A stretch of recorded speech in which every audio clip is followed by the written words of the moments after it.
சின்னம் வைப்பதும் வாழும் மக்களுக்கு எப்படி எப்படி வாழும் குடிமக்களுக்கு செய்யும் துரோகம் என்றே நான் சொல்வேன். இதை நான் வெறும் வார்த்தையாக சொல்லவில்லை, இதை உச்ச நீதிமன்றமே கடுமையாக எதிர்த்துள்ளது.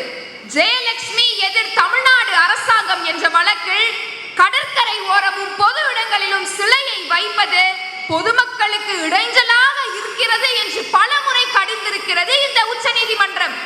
அது மட்டுமல்ல, CRZ பட்டியலின்படி விதிமுறைகளின்படி பொது இடங்களில் கடற்கரையில் இம்மாதிரியான சிலைகளையும் சின்னங்களையும் அமைப்பது சுற்றுச்சூழலுக்கே எதிரான ஒன்று என்று பல அறிக்கைகள் வெளியிட்ட பிறகும் கூட அனைவருக்குமான பூமி என்றெல்லாம் உங்களுக்கு முக்கியமில்லை. உங்களுக்கு உங்கள் குடும்ப அரசியலை காத்தவர்களுக்கு பெருமை பேச வேண்டும் என்று நினைத்துக் கொண்டிருக்கிறீர்களே, இது எந்த விதத்தில் நியாயம் என்பதுதான் என்னுடைய கேள்வி. ஐயா, இன்றைக்கு அரசியல்வாதிகள் தங்களின் குடும்ப பெருமையை பேச கோடிக்கணக்கில் லட்சக்கணக்கில் நிதியை செலவிடுகிறார்கள். ஆனால் இதே அரசியல்வாதிகள் தான் இறுதி ஆண்டு படிக்கும் மாணவர்களுக்கு மட்டும்தான் மடிக்கணினி ஏன் என்று கேட்டால் எங்களுக்கு நிதி சிக்கலாம். அப்படி என்றால் சிலைகளை வைக்கும் போதும் சின்னங்களை வைக்கும் போதும் எங்கே சென்றது உங்களின் நிதி சிக்கல்? ஐயா, இன்றைக்கு இந்த சிலையையும் சின்னத்தையும் வைத்தால் மட்டும்தான் இவர்களின் கொள்கை நிலைநாட்டு இருக்கும் என்றெல்லாம் நினைத்து விடாதீர்கள். ஏனென்றால் மேடையில் மட்டும்தான், பொது மேடையில் மட்டும்தான் இவர்கள் அண்ணா, காமராஜர், MCR என்று பேசுவார்கள். கீழே இறங்கிய பின் கலெக்ஷன், கரப்ஷன், கனெக்ஷன் என்று தான் பேசுவார்கள். அதனால் சின்னத்தை வைத்து ஒருபோதும் ஏமாந்து விடாதீர்கள். இன்றைக்கு வரலாற்றை பற்றி பேசும் எத்தனை நினைவிடங்கள், எத்தனை சின்னங்கள் நம் தமிழ்நாட்டில் இருக்கிறது? கிடையாது. மாறாக ஒவ்வொரு தெருவிற்கும் சாதி தலைவரின் சின்னம் இருக்கிறது, சாதி தலைவரின் நினைவிடம் இருக்கிறது. இது சமத்துவத்தை எங்கே நிலைநாட்டும் என்பதுதான் என்னுடைய கேள்வி. வருங்கால இளைஞர்களே, இவர்கள் சொல்லும் மாய மந்திரத்தை எல்லாம் நம்பி நாமும் மாலையை எடுத்துக்கொண்டு செல்ல வேண்டாம். ஏனென்றால் நம்மளை கடிந்துரைப்பதற்கும் நம்மளை கட்டுப்படுத்துவதற்கும் கொள்கைகள் தேவை, சுய அறிவு தேவை, சுய மரியாதை தேவை என்பதை சொல்லி இந்த சின்னங்கள் எல்லாம் மக்களின் வரிப்பணத்தை வீணடித்துக் கொண்டே இருக்கிறது என்று கூறி நல்வாய்ப்புக்கு நன்றி கூறி விடைபெறுகிறேன். நன்றி, வணக்கம். 26/058 உங்களுக்கானது. நீங்கள் எல்லாமே குடும்ப அரசியலை தான் கொண்டு வருதுன்னு சொல்கிறீங்க.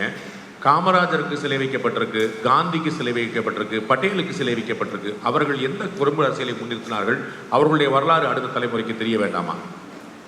ஐயா, நீங்கள் சொல்லும் காந்தியும் காமராஜரும் ஓரிரு கைகளில் எண்ணிவிடலாம், ஓரிரு விரல்களில் எண்ணிவிடலாம்.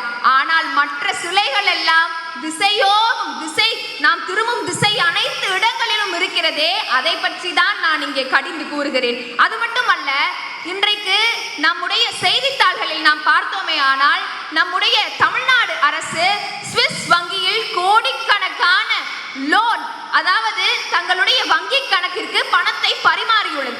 எதற்காக என்று கேட்டால் அவர்கள் இதை சுற்றுச்சூழலை சீரமைப்பதற்காக இதனை செய்கிறார்கள் என்று சொல்கிறார்கள். அப்படி என்றால் சிலையை வைப்பது சுற்றுச்சூழலை பாதிக்கும் என்று பல முறை கடிந்துரைத்தும் பல அறிக்கைகள் வெளியிடப்பட்டும் கூட நான் சிலையையும் வைப்பேன், இங்கே கடனை வாங்கி சுற்றுச்சூழலையும் சரி செய்வேன் என்று சொல்வது பிள்ளையையும் ஆட்டிவிட்டு தொட்டிலையும் கிள்ளுவது போன்றாதையா. உங்ககிட்ட 26/058 உங்களோட கேள்வி. உங்ககிட்ட நம்ம தமிழர் மரபில் நடுகள் வழிபாடுன்னு ஒன்று படிச்சிருக்கோம் இல்லையா? அந்த மாதிரி நடுகள் வழிபாடு பல தலைமுறைக்கு முன்னாடி நமக்காக போராடிய அந்த வீரர்கள், தியாகம் செய்தவர்களுடைய நினைவை போற்றி அது செய்யறது. அது மாதிரி செய்ய போய் தானே அவங்கள பற்றின செய்திகள் அடுத்தடுத்த தலைமுறைக்கு வருகிறது. அந்த மாதிரி இந்த நினைவிடத்தை, சிலையை, அந்த விஷயத்தை பார்த்தால் என்ன, அது சரியா இருக்கும்னு நினைக்கிறீங்களா, இருக்காதுன்னு நினைக்கிறீங்களா? அம்மா, நடுகள் வைப்பது, நம்முடைய பழமையை பாதுகாப்பது, இதற்கெல்லாம் இந்த அடியவள் பணிகிறாள். ஆனால் இன்றைக்கான தலைப்பு மக்களின் வரிப்பணத்தில் அரசியல் தலைவர்களுக்கு சிலைகள் வைப்பதும் நினைவிடங்கள் கட்டுவதும் தவறே என்பதுதான். அதனால் அந்த ஒரு நோக்கத்திற்குள் நான் என்னுடைய வாதத்தை முன்வைத்தேன். அம்மா, நீங்க சிலைய வைங்க, நினைவிடத்தை கட்டுங்க, எங்க பணத்துல வைக்காதீங்க. அதான் அதே அதே அதே சரியானது. சொல்லிட்டு போயிருவோம். சரி, 5 4 3 2 1. சொல் தமிழா சொல் 2026 வெற்றியாளர் யார்? முதல் பரிசு தமிழணி.